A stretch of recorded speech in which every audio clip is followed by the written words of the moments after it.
உடலுக்கு ஆரோக்கியமும் வயிற்றுக்கு நிறைவையும் தரும் பாரம்பரிய உணவு ராகி களி வேர்க்கடலை சட்னி தான் பார்க்க போகிறோம். இது ஒரு முழுமையான உணவு. ராகி களி செய்கிறதுக்கு 1.5 கப் ராகி மாவு எடுத்துட்டுருக்கேன். 3 கப் அளவுக்கு தண்ணி, அதுலேயே 1/2 கப்பு தனியாக ஒரு பவுலில் எடுத்துட்டுருக்கேன். இப்போ அந்த பவுலில் 2 டேபிள் ஸ்பூன் போல் ராகி மாவை தனியாக கரைச்சி வச்சுருக்கேன். அடிகனமான பாத்திரத்தில் 2.5 கப்பு தண்ணி, உப்பு, நெய் சேர்த்துட்டு இதை முதல்ல கரைச்சி வச்சுருக்கிற இந்த ராகி மாவை விட்டு இது ஒரு கொதி வரும்போது மிச்சம் இருக்கிற ராகி மாவையும் சேர்த்துட்டு இதை கலந்து விட்டுடணும். பச்சை மாவு இல்லாமல் கலக்கணும்.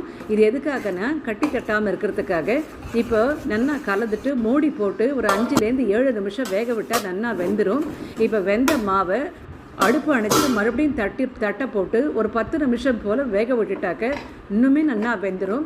இப்போ நெய் தடவின தட்டில் கொஞ்சமாக மாவு எடுத்து இந்த களியை உருண்டைகளாக பிடிச்சி வச்சுக்கலாம். வேர்க்கடலை சட்னிக்கு கொஞ்சமாக புளி, காஞ்ச மிளகா, வேர்க்கடலை வறுத்து எடுத்துட்டு அந்த வேர்க்கடலை வறுக்கும் போதே பொட்டுக்கடலையும் சேர்த்து வறுத்து தனியாக தட்டில் எடுத்து வச்சுட்டு ஒரு வெங்காயம் பொடிசை நறுக்கி இதையும் சேர்த்துட்டுருக்கேன், வதக்கி எடுத்து வச்சுருக்கேன். இப்போ தேவையான உப்பு சேர்த்துட்டு கொஞ்சமாக தேங்காய் துருவலையும் சேர்த்துருக்கேன். இப்போ இது போல் வேர்க்கடலை சட்னி நம்ம செஞ்சு வச்சுக்கலாம். எண்ணெயில் கடுகு, காஞ்ச மிளகா, கருவேப்பிலை தாளிச்சிட்டாக்க நம்ம வேர்க்கடலை சட்னி தயார். இப்போ தட்டில் ராகி களி உருண்டையும் இந்த வேர்க்கடலை சட்னியும் பரிமாறி மேலாக நெய் விட்டணும். அமிர்தமாக இருக்கும்.